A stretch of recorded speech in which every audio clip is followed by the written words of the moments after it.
विचारों की घुड़दौड़। मैं आपको आज हम पड़ोस में अपने एक मित्र के यहाँ गए। बैठे बैठे एक जगह आदमी अकबका जाता है, कुछ बातचीत करने का मन करता है, कहीं ना कहीं बैठना चाहता है। कब तक आप एक ही स्थान पर बैठकर भगवान की साधना उपासना कर सकते हैं? तो साथियों, गया उनके यहाँ कुछ आध्यात्मिक चर्चा करने के उद्देश्य से ही जाता हूँ, ताकि विचारों का एक निश्चित दायरे में बना रह सकूं। विचार ही तो हैं जो हमें इधर उधर भटकाते रहते हैं। इनका सबसे बड़ा एक साथी है मन।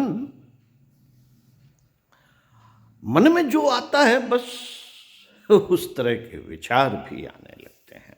हम कोशिश करते रहते हैं कि विचारों को एक दिशा दी जाए। परम पूज्य गुरुदेव कहा करते थे कि बेटा कभी शांत कुंज आइए।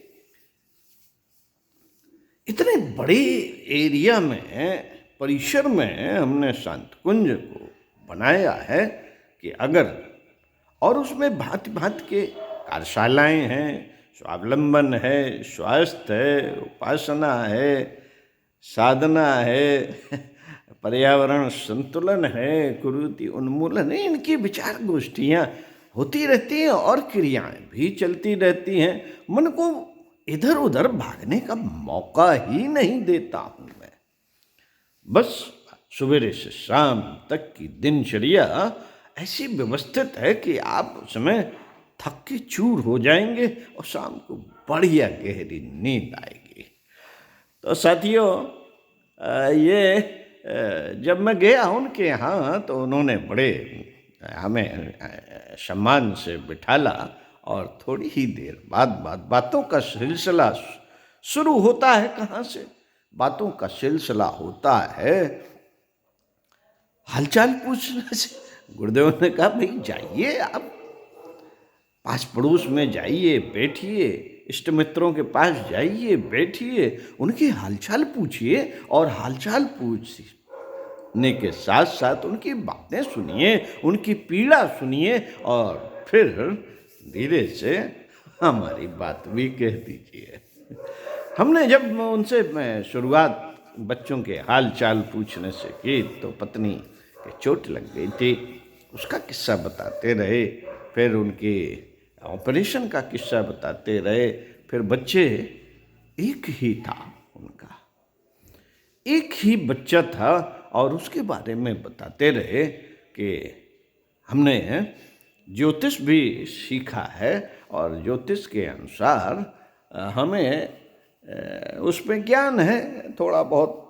तो लेकिन मन में इच्छा थी, गाँव में खेती बाड़ी है, काफ़ी पैतृक संपत्ति है, यहाँ भी मकान है। अब हमने पढ़ाया लिखाया तो था खूब बच्चे को, लेकिन चाह रहे थे कि अब हमारा भी उम्र हो रही है, बच्चे के साथ में रहेंगे, शादी विवाह कर देंगे। और पढ़ा लिखा है तो खेती में तमाम आयाम है, नए सिरे से, नए तरीके से, तौर तरीके से वहीं पर खेती का काम के लिए इससे कहेंगे।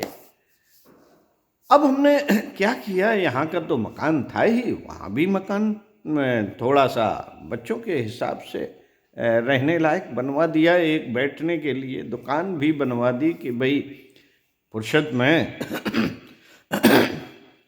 खेती बाड़ी के साथ साथ सुबह शाम या दिन में अपनी दुकान में भी बैठा करेंगे, हम भी सहयोग कर दिया करेंगे या कोई और लगा देंगे।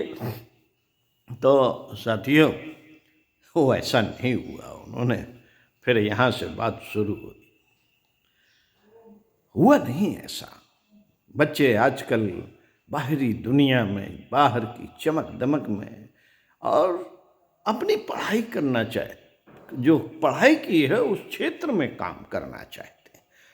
तो उनकी नौकरी लग गई, फिर नौकरी लग गई, बच्चे बाहर चले गए, बहू आई, अपने पति के साथ रहने लगी। हम और आप जैसे लोग, बस हम बुढ़े बुढ़िया यहाँ रह गए। बड़ी याद आती है, परिवार के साथ रहने की बड़ी याद आती है। उन्होंने बताया कि हमारी 5-6-7 बहनें हैं, जो उनकी भी यही स्थिति है। बच्चे सब बाहर, कोई बॉम्बे, कोई दिल्ली, कोई कहीं, कोई कहीं, और सब अकेले अपने अपने घरों में, सब अकेले। कितने अच्छे दिन थे, परिवार के साथ हंसते खेलते, बैठते उठते, जो आनंद आता था वो सब खत्म, वो सब खत्म हो गया। बड़ी घुटन सी लगती है कभी कभी कि कैसे जीवन जिया जाए। इसी चक्कर में जो निराशा उत्पन्न होती है, कहीं ना कहीं वो तम्बाकू तुलसी वगैरह खा रहे थे, कहीं ना कहीं आदमी इस तरफ जाता है। हमने कहा वो तो ठीक है, इस तरफ नशे के साथ, लेकिन मैंने कहा कि वो बड़े ईश्वर भक्त भी थे और भगवान की पूजा अर्चना भी अपने करते थे। हमने कहा फिर ये ईश्वर भक्ति का क्या मतलब? ईश्वर जैसे तो हम बन नहीं पा रहे हैं, और बस ये सब नशे की गिरफ्त में चले जा रहे हैं, तो हमें ईश्वर से क्या अवलंबन लेना चाहिए था? उत्साह, उमंग, साहस, धैर्य को अपनाते हुए, ईश्वर के समीप जाते हुए, क्या वो जो उपासना और साधना है उसको जीवन में, अंतर मन में हम नहीं उतार पाए? अरे भाई साहब, उन्होंने कहा, अरे भाई साहब, अब ईश्वर का क्या है? ईश्वर तो कोई बन ही नहीं सकता। ईश्वर की कृपा ही कुछ बना सकती है। उसकी इच्छा हो जाए, उसकी प्रेरणा हो जाए, तो सब चीज़ें 1 मिनट में ठीक हो जाए। तो इन्हीं सब बातों को करते हुए हमने जब इस बात पे प्रश्न किया कि भाई साहब, तो फिर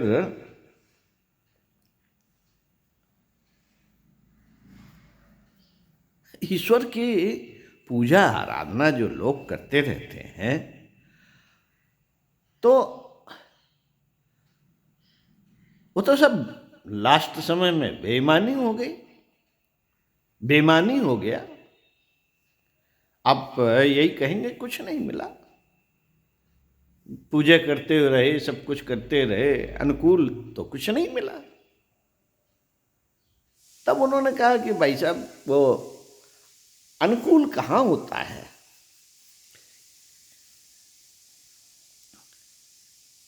ईश्वर ने तो, एक हमारे यहाँ थे, उसी तरह की बात उनसे हमने बातचीत की थी, तो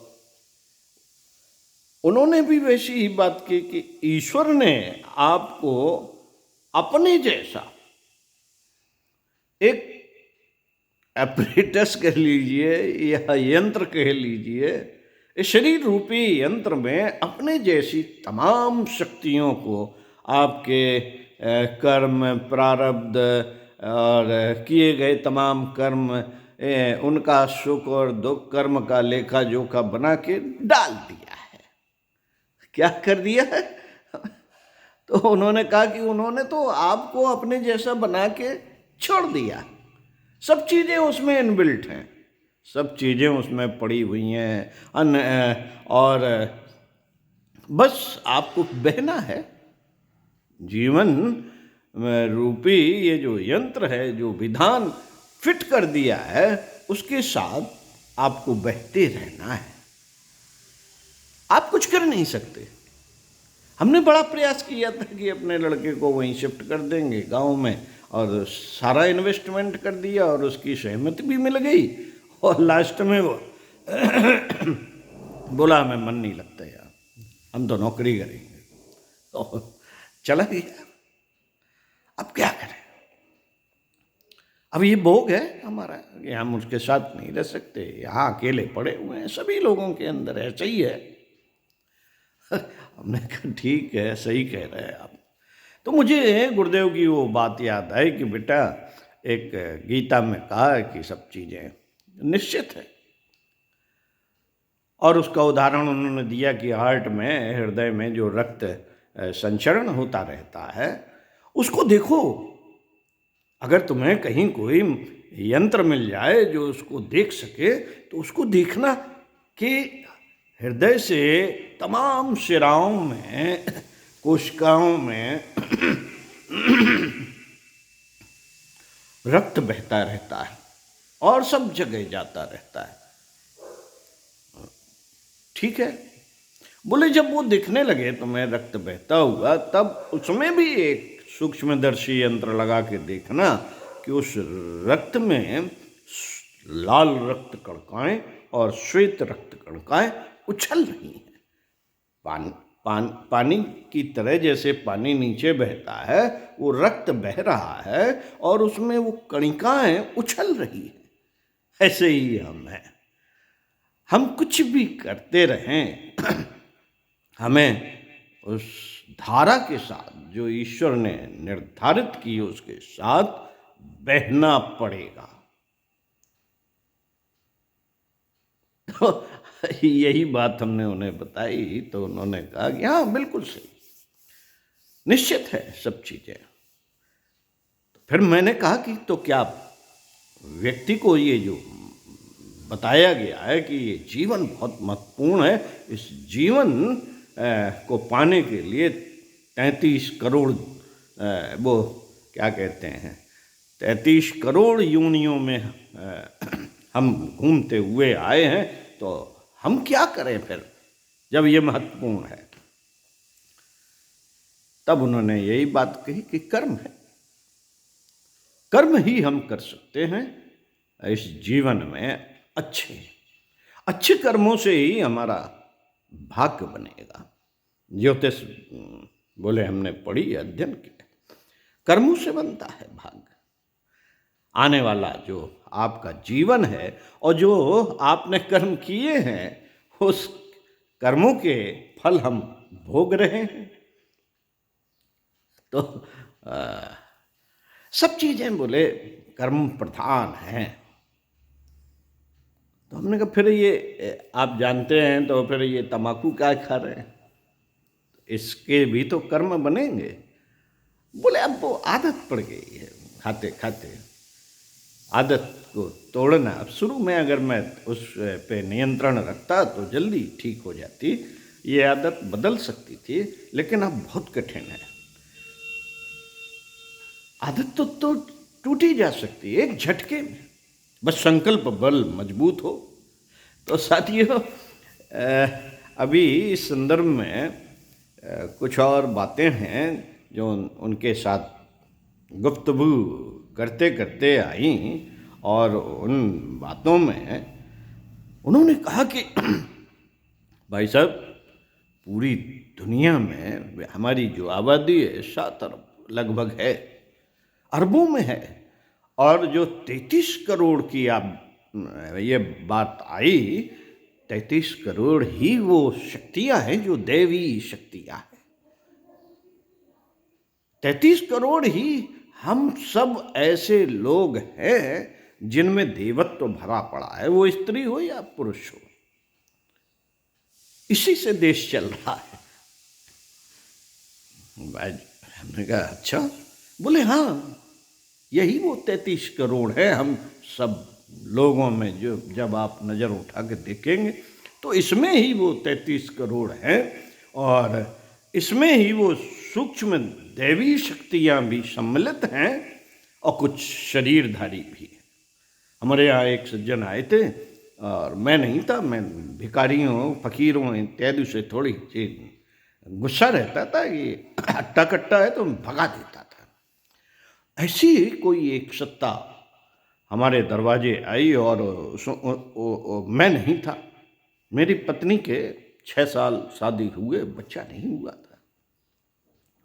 और उसकी सारी जांच पड़ताल करा ली और उसमें ऐसा कोई सिम्टम्स नहीं था कि वो बच्चा हो सकता, और डॉक्टरों ने मना कर दिया।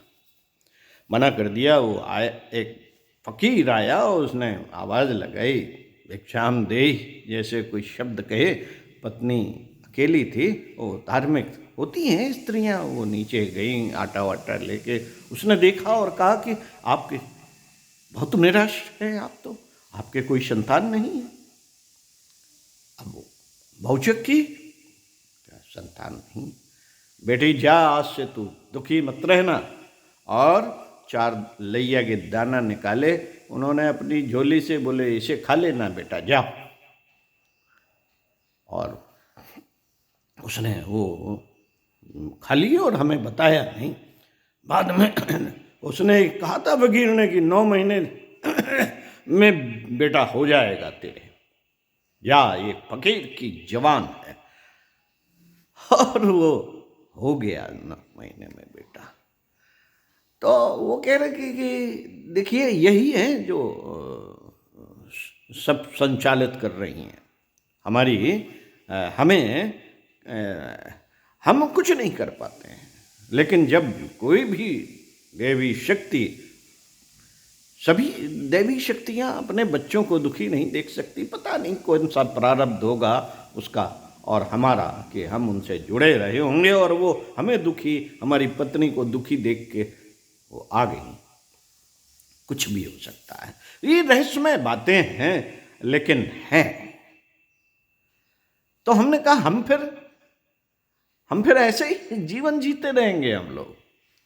अब क्या करें भाई साहब, ऐसे ही जीवन जीना है। कर्म प्रधान है और कर्म हमें करना है। लेकिन हम मना स्थिति जब कभी हमारी खराब हो जाती है, निराश हो जाते हैं, तब हम नशे का सहारा लेते हैं, ईश्वर से विमुख होते हैं, जबकि हमें ईश्वर से विमुख नहीं होना चाहिए। तो साथियों, बहुत अच्छी बात कही उन्होंने और मज़ा आया बातचीत में। हो सकता है आपके अंदर भी बहुत सारे प्रश्न होंगे और बहुत चिंतन चलता होगा। ईश्वर क्या है, कहाँ है, कैसे काम करता है, और हमारे ही भीतर ये परिस्थितियाँ क्यों आई, हमारे ही अंदर इस तरह की स्थितियाँ परिस्थितियाँ क्यों आई। हम तो अच्छे से जीवन जी रहे थे और सब कुछ अच्छा कर रहे थे, और देखिए साहब हम परेशान हो गए। तो इन्हीं सब बातों की उधेड़ बुन में लगे रहते हुए ईश्वर चिंतन अनिवार्य मानते हुए हम अपने विचारों की घुड़दौड़ तो उस तरफ लगा ही सकते हैं। तो मिलते हैं फिर आपसे और किन्हीं अन्य और विचारों के साथ। ओम शांति।